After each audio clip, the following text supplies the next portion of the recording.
Bonjour à tous, donc une petite vidéo pour corriger votre activité numéro 3 de la page 6, sachant que tout ce qui est travail sur le tableur comme ceci vous servira tout au long de votre vie professionnelle, en classe également, et même aussi plus tard si vous êtes bien organisé, en tout cas pour faire votre administration aussi chez vous. Alors, si on se remémore la situation, vous aviez un premier tableau ici avec votre nombre de parties qui va apparaître et le prix à payer au tarif normal, sachant que on sait que quand on va faire une partie, on va payer 8 euros la partie. Alors cochez la formule qu'il faut rentrer dans la cellule B2.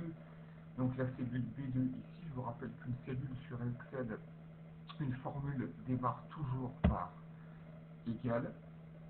On choisit la première, on sait qu'on paye 8 euros multiplié par notre nombre de parties. Donc ici, on va cliquer directement sur B1 et cliquer sur Entrée.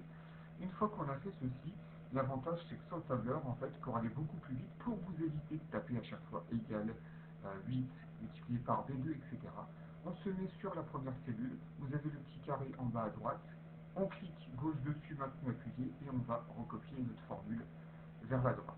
On vérifie, on a bien 2 fois 8 qui est égal à 16, 3 fois 8 qui est égal à 24, etc. Ensuite, en B3, ici, je vous demandais de noter la formule qui était saisie, donc on voit que c'est égal à B2 divisé le slash ici, ça veut dire divisé par B1. Alors on est en train de faire la ligne du dessous divisée par la ligne du dessus. Donc là on est en train de calculer le quotient. Donc là qu'est-ce qu'on va faire? La formule étant saisie, moi je veux faire exactement la même chose en faisant C2 divisé par C1, D2 divisé par D1, etc. Donc là c'est pareil. On clique gauche sur le petit carré, maintenant appuyé, on recopie. Voilà, et on obtient 8 à chaque fois. Vous voyez que le quotient, quand on divise la ligne du dessus par la ligne du dessous, c'est toujours la même chose. Donc ça veut dire qu'ici, on est bien sur une situation de proportionnalité.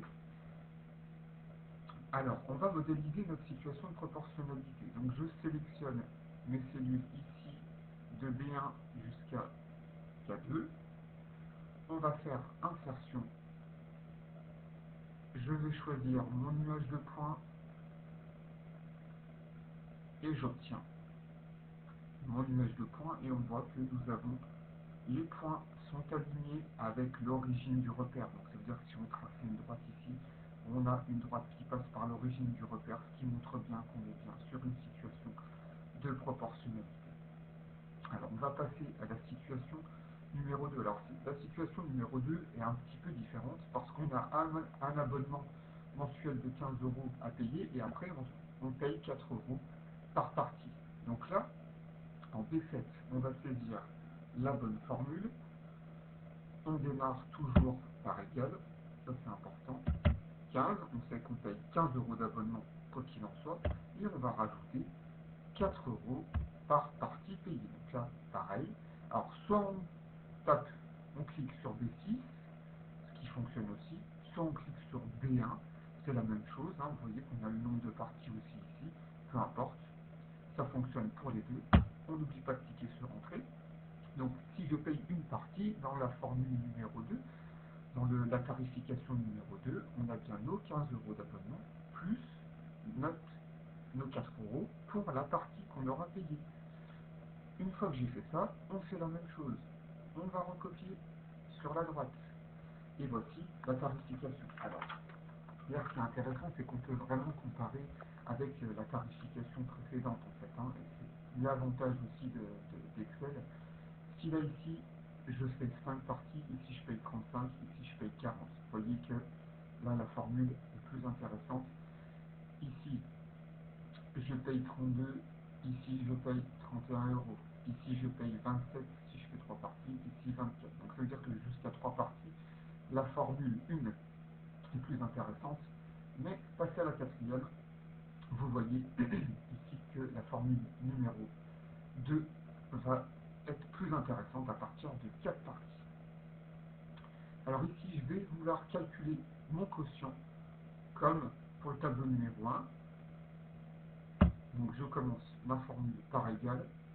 Et comme pour précédemment, je fais la ligne du dessus divisé par la ligne du dessus, je clique sur Entrée. Et là ensuite, pareil, je vais étirer ma formule.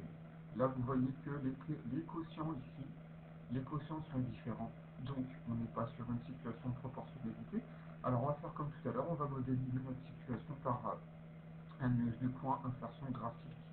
Vous choisissez nuage de points. Et là, vous voyez la différence. On va certes avoir des points alignés, mais vous voyez que si on traçait une droite, cette droite ne passe pas par l'origine du repère, donc on n'est pas dans une situation de proportionnalité.